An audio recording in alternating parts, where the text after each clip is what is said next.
एक समय उत्तम खेती मध्यम बान निश्चित चाकरी भीख नितान थी। फिर वह समय आ गया है कि उत्तम खेती होने वाली है, क्योंकि अलग अलग समय में अलग अलग लोगों को मान्यता देकर उनको प्राथमिकता दी जाती है। बीच में अभी खेती को प्राथमिकता नहीं दी गई, लोग किसानी छोड़ने लगे। अब फिर समय आ रहा है, धीरज छोड़ने की ज़रूरत नहीं है और हम में किसानी को फिर से सम्मान मिलेगा। तो किसानी में ही पूरे जीवन की पूर्णता उपलब्ध हो सकती है, इसके अलावा किसी में नहीं हो सकती है। इसलिए थोड़ा धीरज बनाए रखें और खेती को ऐसी खेती करें जिससे प्राकृतिक न्याय भी हो, सामाजिक न्याय भी हो। देखिए, खेती 3 आयामों से जुड़ी हुई है: किसान, परिवार, प्रकृति और समाज। इन तीनों के अंतर संबंध को और तीनों को अलग अलग समझकर जब हम खेती करते हैं तभी कंप्लीट फार्मर हो सकते हैं। तो खेती और प्रकृति के बीच में यदि रिश्ता नहीं होगा तो दरिद्रता और बीमारी के रूप में परिणाम मिलेगा। इसी तरह किसान और समाज के बीच में नहीं होगा तो मिलावट, अवसाद होगा। अगर किसान और समाज के बीच के रिश्ता नहीं होगा तो बाजार बीच में आ जाएगा, तो अलग प्रकार की दिक्कतें होंगी। तीसरा, प्रकृति और समाज के बीच में अगर रिश्ता कंप्लीट नहीं होगा, तीनों का अंतर संबंध नहीं होगा, तो महामारी, जैसा कि भी हमने पेंडेमिक देखा, माने समाज के हर व्यक्ति की जिम्मेदारी है प्रकृति को संभाले, और प्रकृति को किसान संभालता है तो किसान का सम्मान करे और किसान को वो संभाले, और किसान का खेत का ऐसा डिजाइन हो, खेती करने का ऐसा तरीका हो जो प्रकृति को भी संभाले और समाज को भी संभाले, तब ये कंप्लीट फार्मिंग हुई।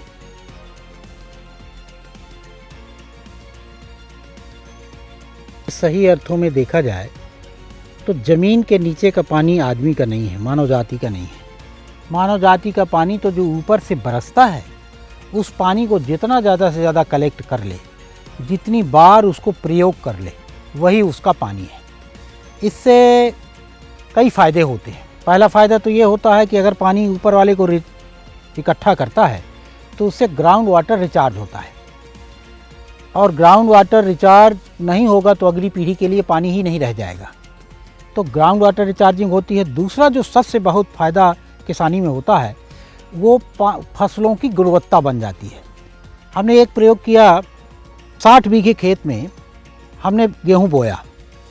30 बीघे गेहूं को हमने ट्यूबवेल से पानी दिया और 30 बीघे गेहूं को एक उसके बगल में नाला बह रहा था उससे दिया, तालाब भी था उसमें। तो जिस गेहूं को हमने तालाब से सींचा वह पूरा गेहूं 3 पानी में पक गया, माने 3 बार पानी देना पड़ा, और जिसको हमने ट्यूबवेल से सींचा उसमें 5 बार पानी देना पड़ा। तो एक तो लगभग 40% कम पानी लगता है यदि हम इस ऊपर वाले पानी को रोक कर पानी देते हैं। दूसरा अंतर यह आया कि जिसको हमने तालाब के पानी से सींचा था उसका गेहूं हुआ 17 कुंतल प्रति एकड़, और जिसको ट्यूबवेल से दिया था उसका हुआ 13 कुंतल प्रति एकड़। तो 30 से 32% उत्पादन अधिक बढ़ जाता है, और दूसरा कम पानी लगता है, माने ऊर्जा भी कम लगती है। तो इस तरह से उत्पादन भी बढ़ाता है। इसकी गुणवत्ता बढ़ाने के लिए हमने एक और काम किया कि इसमें मछली भी है।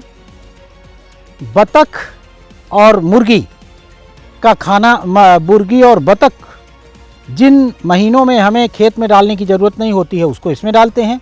इससे पानी की गुणवत्ता और कैल्शियम और ज़्यादा फास्फोरस और पोटास युक्त हो जाता है।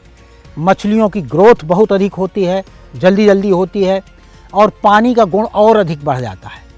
इसको और अच्छा बढ़ाया जा सकता है यदि हम बकरी की बीट भी इसमें डालने लगे। तो अभी हम एक डिज़ाइन कर रहे हैं, इसमें इसी के ऊपर, मछली के ऊपर बतख और मुर्गी और बकरी तीनों का भी रखेंगे। तो इस तरह से इस पानी से कम पानी में ज़्यादा उत्पादन हो जाता है, ज़मीन में पानी रोकने की क्षमता में वृद्धि होती है, और ग्राउंड वाटर भी रिचार्ज होता है।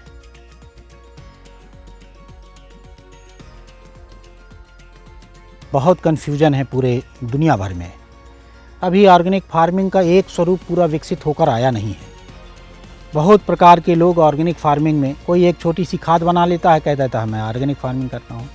कोई केवल मिट्टी के ऊपर काम कर रहा है, कोई केवल पानी के ऊपर काम कर रहा है, कोई एक बीज के ऊपर काम कर रहा है। तो एक एक सेगमेंट के ऊपर काम कर रहा है और टोटलिटी में वो ऑर्गेनिक फार्मिंग मेरी दृष्टि से नहीं है। मेरी दृष्टि से ऑर्गेनिक फार्मिंग का मतलब सारे कंपोनेंट, पूरा प्राकृतिक नियमों, सामाजिक नियमों का पालन करके जो खेती की जाए उसी को हम कह सकते हैं। तो ऑर्गेनिक शब्द में बड़ा कन्फ्यूजन है। दूसरा प्रश्न है, और अभी इसका एक बड़ा माने ऐसा एक स्वरूप विकसित होकर नहीं आ पाया है कि इसको हम ऑर्गेनिक फार्मिंग कह सकते हैं। सब लोग अपना अपना क्लेम करते हैं कि ये ऑर्गेनिक फार्मिंग है, तो इसीलिए सबके प्रोडक्ट अलग अलग हैं, सबके अपने अपने क्लेम्स हैं। तो मैं इसको बहुत इस तरह से तो नहीं कह सकता हूँ कि सभी खराब हैं या सभी अच्छे हैं।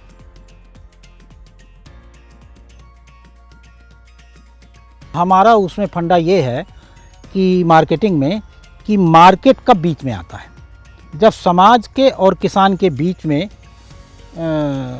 कनेक्शन ख़त्म हो जाता है। तो हम ये चाहते हैं, हम यहाँ ये प्रयास करते हैं कि समाज किसान से जुड़े, उपभोक्ता किसान से सीधे जुड़े। और हम इस पक्ष में नहीं है कि उपभोक्ता लेकर घूमे उसको। तो जैसे कि प्राकृतिक सिद्धांत है कि कुआं प्यासे के पास नहीं जाता है, प्यासा कुएं के पास आता है।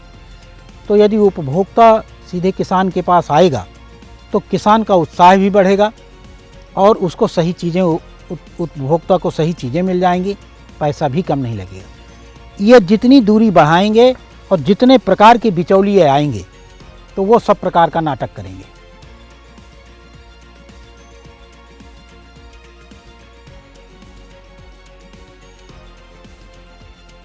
देखिए, आंवला बहुत ही उपयोगी वृक्ष है मनुष्य के लिए। धात्री फल के रूप में इसको वर्णन मिलता है पुराने ग्रंथों में। तो इसके बहुत सारे उपयोग हैं। मुरब्बा, मधु आंवला, कैंडी, अचार, आमल की रसायन, च्यवनप्राश, बहुत सारे उपयोग इसके परंपरा में प्रचलित हैं। हम भी अपने यहाँ कैंडी भी बनाते हैं, मुरब्बा भी बनाते हैं, मधु आंवला भी बनाते हैं, च्यवनप्राश भी बनाते हैं और अचार भी बनाते हैं।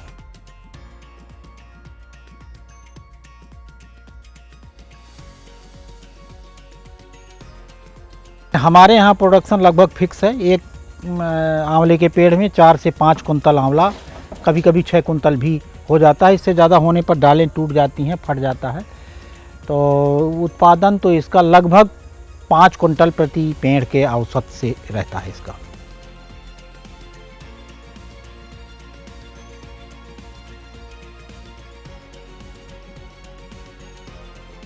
हजारों नवयुवक प्रेरित होकर पुनः खेती में काम करना शुरू किए हैं। अब उनकी मात्रा हजारों में है, पूरे देश भर में है। हमारे इलाके में भी है और पूरे देश भर में ही है। तो काफ़ी लोग तलाश में हैं और कर रहे हैं। अब नाम के लिए तो नाम भी बहुत लोग कर रहे हैं। उसके स्टेप होते हैं। देखिए, पहली प्राथमिकता होती है किसी नवयुवक की जब खेती करता है कि उसकी आजीविका चल जाए, उसको आजीविका के लिए इधर उधर न जाना पड़े। जब उसकी आजीविका सुनिश्चित होती है तब उसका ध्यान जाता है कि मेरा नाम हो। फिर नाम के लिए तो किसी दूसरे के लिए भी करना पड़ेगा ना, प्रामाणिक जीवन जीना पड़ेगा। तो उसके लिए भी कर रहे हैं लोग। काफ़ी लोग उस स्टेप में आ गए हैं, माने सेकेंड स्टेप में आ गए हैं। थर्ड स्टेप में आकर फिर आदमी एकदम सैचुरेट हो जाता है और उसमें फिर वो कहीं नहीं जाता है, उसके पास लोग आते हैं। तो थर्ड स्तर के लोग में शिफ्ट होने शुरू हो गए हैं।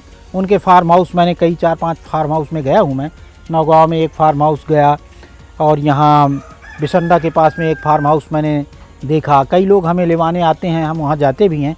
तो मैंने देखा कि वो सैचुरेशन के नज़दीक है।